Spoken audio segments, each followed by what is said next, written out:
सत्य सत्य नहीं है ना ही असत्य, सत्य और असत्य के बीच में जो एक महीन रेखा है वह है स्यात्। कुछ भी निरपेक्ष नहीं है, जीवन जगत सत्य असत्य सुख दुख जो कुछ भी है वह स्यात् है। तो ये दरअसल आज हम जिस दर्शन की बात कर रहे हैं इसका संबंध महावीर स्वामी जी से है। चूंकि आज 14 अप्रैल है और आज महावीर स्वामी जी की जयंती है, तो इसलिए आज के डिस्कशन में हम बात करेंगे कि आज कितने प्रासंगिक हैं महावीर स्वामी के विचार। महावीर स्वामी जी को नमन करते हुए हम आज उनके विचारों और दर्शन पर चर्चा करेंगे। डायमेंशंस पे अभी हम न्यूज़ देखेंगे, महावीर स्वामी के जीवन परिचय से थोड़ा अवगत होंगे, उनके बारे में थोड़ा जानेंगे।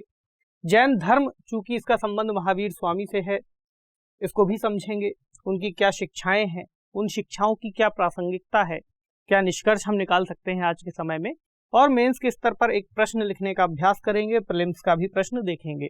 यह विषय सीधे सीधे जीएस पेपर 1 और जीएस पेपर 4 से हम जोड़ करके देख सकते हैं, यानी कि भारतीय विरासत एवं संस्कृति, साथ ही जो एथिक्स वाला पोर्शन है उसमें नैतिक विचारकों तथा दार्शनिकों के योगदान, तो इस लिहाज से भी इनका दर्शन महत्वपूर्ण है। साथ ही प्रीलिम्स में सीधा सीधा प्रश्न बन जाता है।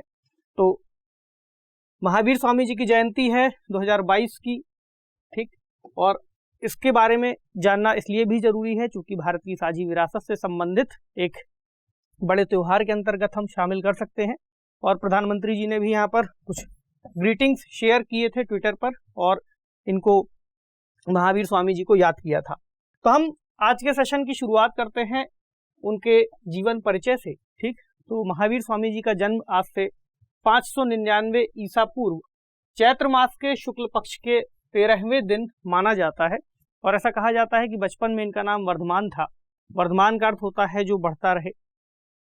इनके पिता राजा थे, राजा सिद्धार्थ, और माता का नाम था रानी त्रिशिला। इक्ष्वाकु वंश से इनका संबंध माना जाता है। और इनकी जो पत्नी थी वे थी राजकुमारी यशोदा। काफी कम उम्र में ही इनका विवाह कर दिया गया था, चूंकि राज परिवार से संबंधित थे, इसलिए बहुत ही अच्छे तरीके से लालन पालन हुआ और बड़े हुए। इनकी बेटी का नाम था प्रियदर्शना, लेकिन ज्यादा लंबे समय तक उनका मन उस राजकाज में नहीं डट पाया और अपने बड़े भाई से उन्होंने अलविदा ली और जाकर के इस तप वाले कार्य में लग गए। यानी कि 30 वर्ष की आयु में उन्होंने सांसारिक जीवन का त्याग कर दिया। उन्होंने कहा नमो सिद्धम का अर्थ है कि जो भी सिद्ध आत्माएं उनके पहले हुई हैं वो उनको नमन करते हैं और अपने जो भी वस्त्र वगैरह हैं, घर की संपत्ति है, घर बार है, सब कुछ त्याग करके अपना जीवन उस एक ज्ञान की खोज में लगाते हैं, उस परम सत्य की खोज में लगाते हैं, परम सत्ता की खोज में लगाते हैं कि आखिर वास्तविकता है क्या, ठीक। तो 42 वर्ष की जब आयु होती है तब उनको ऐसा माना जाता है कि कैवल्य या सर्वज्ञता की प्राप्ति होती है और वे उस जो गूढ़ रहस्य है, गूढ़ ज्ञान है, उसकी प्राप्ति कर पाते हैं, ठीक। और 557 ईसा पूर्व उनको मोक्ष की प्राप्ति होती है। ये कुछ उनके व्यक्तिगत जीवन से संबंधित बात है, जानकारी है। बाकी तो आप सब लोग काफी सारी बातें जानते ही हैं, लेकिन हमारे लिए कुछ बातें जो जाननी जरूरी है वह है जैन धर्म से संबंधित, उनकी शिक्षाएं हो या फिर उनके दर्शन की प्रासंगिकता, भी हम दोनों को समझते हैं। तो जैन धर्म जो शब्द है, जैन शब्द निकलता है जिन से, और जिन का अर्थ होता है विजेता। विजेता अर्थात स्वयं को जीतने वाला, अपनी इंद्रियों को जीतने वाला जिन कहलाता है, ठीक। तो इस धर्म से जुड़ी जो मान्यता है वो ये है कि ये स्वयं की सहायता करने की बात है। इसमें कोई ऐसी मान्यता नहीं है कि कोई ईश्वर आकर के हमारी मदद करेंगे। इसके अलावा इस धर्म से जुड़ा एक फैक्ट भी है कि ये जो धर्म था ये वर्ण व्यवस्था की निंदा नहीं करता था। ऐसे कुछ क्वेश्चंस बन जाते हैं कि मान लीजिए कोई पूछ ले कि बौद्ध धर्म की आस्था पुनर्जन्म में थी कि नहीं थी, जैन धर्म की आस्था पुनर्जन्म में थी कि नहीं थी, तो ऐसे कुछ सवाल बन जाते हैं। इस लिहाज से कुछ फैक्ट भी हैं। आगे चलकर देखते हैं कि जैन धर्म 2 अलग अलग पंथों में डिवाइड हो जाता है, जिसको एक होता है श्वेतांबर जो कि सफेद वस्त्र पहनते हैं, आपने देखा भी होगा, और दूसरे हैं दिगंबर जो कि वस्त्र नहीं पहनते हैं। उनका मानना है कि जो आकाश है हमारे चारों ओर यही हमारा वस्त्र है। तो स्थल बाहु नाम के जो उनके शिष्य थे, इनके अंतर्गत श्वेतांबरों की परंपरा निकली और भद्रबाहु जी के साथ में दिगंबरों की परंपरा निकली। लेकिन जो प्रमुख सिद्धांत है वो यही है कि जीवों को हानि न पहुंचाना, जीवों को एक तरीके से नुकसान न पहुंचाना। हालांकि वैसे तो जीवन सभी चीज़ों में माना जाता है, नदी हो, पत्थर हो, प्रकृति में, सभी में जीवन है, लेकिन मूल रूप से मनुष्य, पेड़ पौधे और जीव जंतुओं को लेकर के जो नुकसान न पहुंचाने की संकल्पना है वो यहाँ पर बहुत ही प्रबल दिखाई देती है। इसके अलावा जन्म और पुनर्जन्म का चक्र कर्म के माध्यम से बनता है, ऐसा इनका मानना है इस धर्म के अंतर्गत। और कर्म चक्र से अगर मुक्त होना है तो वैराग्य और तपस्या की आवश्यकता होगी। चूंकि महावीर स्वामी जी ने भी ये सभी कार्य किए, इसलिए ऐसा माना जाता है। और महावीर स्वामी ने क्या किया कि जैन धर्म की जो उसका गठन है उसको और मजबूत किया। एक तरह से उनको संस्थापक के तौर पर नहीं देखा जाता है, उन्हें इस धर्म के अंतर्गत यानी इस धर्म को और मजबूत बनाने के रूप में देखा जाता है। वे इसके 24वें तीर्थंकर कहलाते हैं। हालांकि तीर्थंकरों को लेकर के मतभेद जरूर है, लेकिन ये मान्यता स्पष्ट है कि 23वें तीर्थंकर पार्श्वनाथ जी थे। ये कुछ अतिरिक्त जानकारियां हैं जो आपको मालूम होनी चाहिए। ठीक, एक और जो प्रथा का जिक्र आता है संथारा या संलेखना, इसका संबंध भी जैन धर्म से है। तो संथारा की प्रक्रिया एक ऐसी प्रक्रिया है जब कोई व्यक्ति अपने जीवन में मृत्यु के करीब जा रहा होता है तो उस वक्त वह एक तरह से व्रत करके या फिर उपवास करके अपने प्राण को या फिर अपनी मुक्ति को और जल्दी प्राप्त करने की कोशिश करता है। तो एक प्रक्रिया इसके अंतर्गत अपनाई जाती है। ये कुछ इससे जुड़ी बातें हैं। अब बात करें शिक्षाओं की, तो शिक्षाओं के अंतर्गत हम 3 चीज़ों को लेंगे। उनका मानना था सम्यक दर्शन, सम्यक ज्ञान और सम्यक चरित्र, यानी कि सही दर्शन, सही ज्ञान और सही चरित्र का होना बहुत आवश्यक है किसी भी व्यक्ति के एक सही जीवन के लिए और उस व्यक्ति की आने वाले समय में आध्यात्मिक उन्नति के साथ साथ जीवन को पूरा होने के लिए। एक तरह से पूरा होने का अर्थ यहाँ पर ये नहीं है कि केवल सांसारिक भोग विलास को ही सही माना जाए। एक अर्थ में जीवन को पूर्ण होने का अर्थ यहाँ पर यही है कि कैसे जीवन के जो मूल संबंध है, जीवन का जो मूल रहस्य उसको वे समझ पाए। तो उन्होंने पंच व्रतों के पालन करने की भी बात कही है, जैसे एक है अहिंसा, अपरिग्रह यानी संचय न करना, अहिंसा का अर्थ हिंसा न करना से भी है। सत्य यानी जो कि एकदम सत्य की ही बात है, अस्तेय यानी चोरी न करना, और ब्रह्मचर्य यानी कि अपनी जो इंद्रियां हैं उनको वश में रखना। तो ये सभी चीजें इनके अंतर्गत शिक्षा में आती हैं। कुछ दर्शन की बात करें तो 2 दर्शन प्रमुख रूप से यहाँ पर जाने जाते हैं, एक है स्यादवाद और दूसरा है अनेकांतवाद। तो स्यादवाद का अर्थ दरअसल बहुत ही बड़े कंटेक्स्ट में हम लेकर के चल सकते हैं। स्यादवाद का मतलब ही होता है कि किसी चीज को पूरी मतलब कि इस निष्ठा के साथ ना कहना, इस निरपेक्षता के साथ ना कहना कि वह वास्तव में है। तो जैन धर्म के अंतर्गत इसको सापेक्ष के रूप में लिया जाता है। सापेक्ष का अर्थ ही है कि हमारा जो भी ज्ञान है वह पूरी तरह से एब्सोल्यूट या फिर निरपेक्ष नहीं है।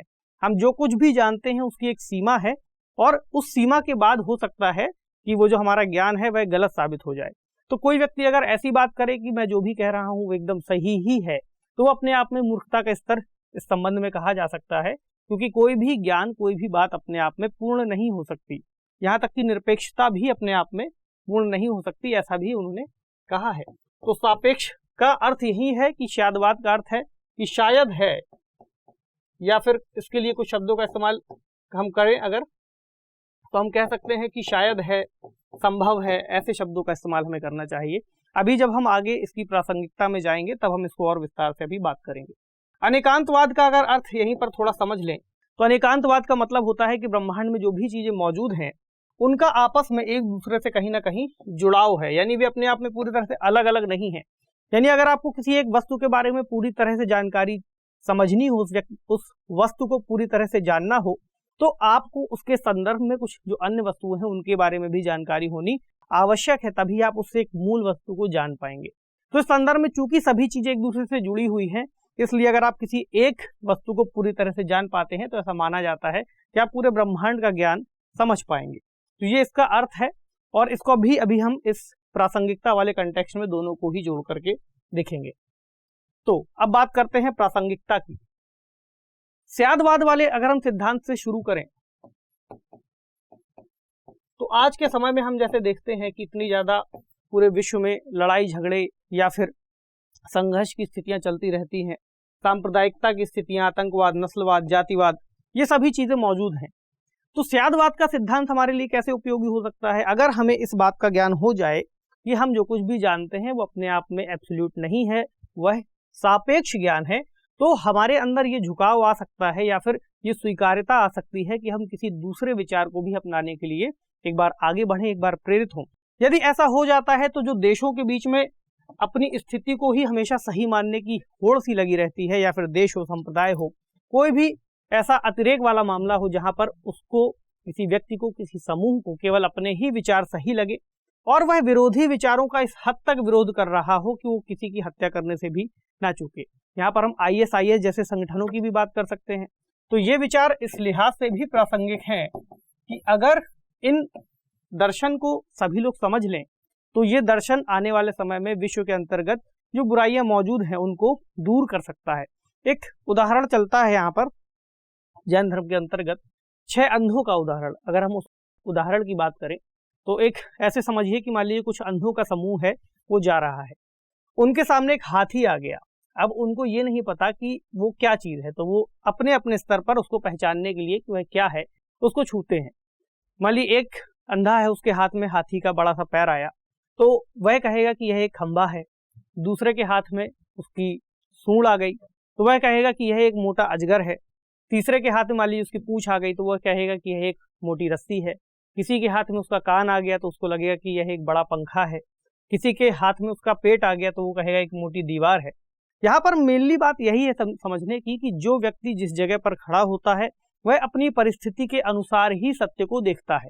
यानी कि सत्य वास्तविकता में क्या है ये किसी को नहीं पता, लेकिन जो जहां पर है उसको वैसा ही सत्य दिख रहा है। इसी तरह कोई ईश्वर को लेकर के कह सकता है, जो ईश्वरवादी व्यक्ति है वो कहेगा कि ईश्वर मौजूद है और इस बात को पूरी सत्यता के साथ कहेगा, लेकिन उसके पास क्या प्रमाण है अपनी बात को साबित करने के। या फिर कोई व्यक्ति ईश्वर को ना मानता हो, वो ये बात कह सकता है कि ईश्वर मौजूद ही नहीं है, ये जगत जो है अपने आप ही उत्पन्न हुआ है। तो इस बात को भी पूरी तरह से एब्सोल्युटली कहना अपने आप में मूर्खतापूर्ण या हास्यास्पद हो सकता है। तो ये इस जो संदर्भ है स्यादवाद का, इसके अंतर्गत ये बात निकल करके आती है। तो ये जो सभी समस्याएं हैं इनको दूर करने के लिए हम इस सिद्धांत को अपना सकते हैं। इसके अलावा जो अन्य जो पंचव्रत की बात आती है, अहिंसा की, या फिर हम बात करें अस्तेय की, चोरी ना करना की, तो ये सभी सामाजिक जो नैतिकताएं हैं उनका पालन करने में हमें मदद करती हैं, सामाजिक सौहार्द को बनाने में मदद करती हैं। जो अगला सिद्धांत है अनेकांतवाद वाला, तो अनेकांतवाद वाले सिद्धांत के अंतर्गत हम ये वाला संबंध देख सकते हैं, जो संबंध जो प्रकृति के साथ मनुष्यों का रहा है। तो अभी अगर जो मनुष्य है वो इस संदर्भ में हर चीज को देखते हैं कि साधन साध्य, यानी प्रकृति हमारा उपभोग की वस्तु है, हम प्रकृति से अलग हैं। यानी कि अनेकांतवाद को अगर हम पूरी तरह से समझें तो अनेकांतवाद कहता है कि जो भी चीजें ब्रह्मांड में मौजूद हैं वे सभी एक दूसरे से जुड़ी हुई हैं। ऐसे में अगर किसी एक का यदि नाश हो जाएगा या कोई एक चीज नष्ट हो जाएगी तो उसका असर दूसरे पर पड़ना तय है।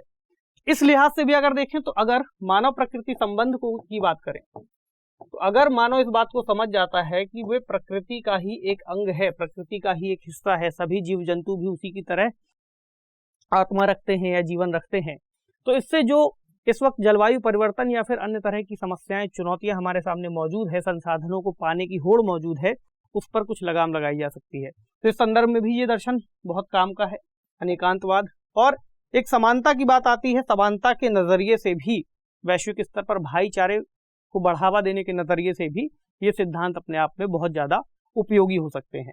ठीक, अब बात करें एक सवाल की, प्रारंभिक परीक्षा में क्या बन सकता है। सवाल है अनेकांतवाद निम्नलिखित में से किस एक का मूल सिद्धांत और दर्शन है। 4 ऑप्शन दिए गए हैं। ऑप्शन ए बौद्ध धर्म, ऑप्शन बी जैन धर्म, ऑप्शन सी शैव संप्रदाय, या फिर ऑप्शन डी चारवाक। तो कई लोग आप में से इस बारे में कह रहे थे कि मुझे इसका उत्तर यहाँ पर ही बता देना चाहिए, तो ये सवाल बहुत आसान है और इसका उत्तर आप सभी को पता है। चलिए तो अब बात करें निष्कर्ष की। चूंकि आज 14 अप्रैल है तो आज महावीर स्वामी जी की जयंती तो है ही, इसके अलावा आज डॉक्टर भीमराव अंबेडकर जी की भी जयंती है। जो भी हमारे महान दार्शनिक या फिर महान विचारक देश के निर्माण में जिन्होंने भूमिका निभाई है, जो भी सिद्धांत मौजूद हैं जो मानव समाज को आगे बढ़ने में मदद करते हैं, हमें उन सभी को सेलिब्रेट करना चाहिए और उन सभी विचारों को अपने आप में समाहित करते हुए, अपने समाज के अंतर्गत समाहित करते हुए आने वाली पीढ़ियों को इस लिहाज से भी पहुंचाया जाना जरूरी है ताकि वे सभी लोग मिलकर के उन विचारों को समझें, सामाजिक एकता को समझें, भारत की जो बहुलता है, अनेकता में एकता का सिद्धांत है, उस सभी को समझें। इस लिहाज से ये सभी पर्व मनाए जाने हमारे लिए बहुत ज्यादा आवश्यक हैं। तो आज मेंस का सवाल देखते हैं। सवाल है, हमें यह बात ईमानदारी से स्वीकार कर लेनी चाहिए कि हमारा ज्ञान सीमित और सापेक्ष है। इस कथन के संदर्भ में महावीर स्वामी के स्यादवाद सिद्धांत का विश्लेषण कीजिए और वर्तमान में इसकी प्रासंगिकता पर चर्चा कीजिए। तो ये एक कंटेस्ट को लेकर के बनाया गया है, आप इस बात से समझ सकते हैं कि स्यादवाद सिद्धांत को लेकर के यहाँ पर आपको कुछ बातें बतानी है। हालांकि प्रश्न एक सीमितता को न रखते हुए हम इस तरह भी डिजाइन कर सकते हैं, या फिर आप कोई और प्रश्न लिखेंगे तो मान लीजिए सवाल ऐसा भी बन सकता है कि जैन धर्म की शिक्षाएं या फिर महावीर स्वामी की जो प्रमुख शिक्षाएं हैं, उनका दर्शन है, उसका जिक्र कीजिए। तो आज जो पॉइंट्स हमने यहाँ पर डिस्कस किए हैं उन सभी को आपको उसमें शामिल कर देना होगा और एक उत्तर की रूपरेखा बनाने का प्रयास करना है। तो आज के सेशन को यहीं पर हम विराम देते हैं। आपसे मिलेंगे अगले सेशन में कुछ अन्य महत्वपूर्ण खबरों के साथ। तब तक पढ़ते रहिए, ख्याल रखिए, शुक्रिया।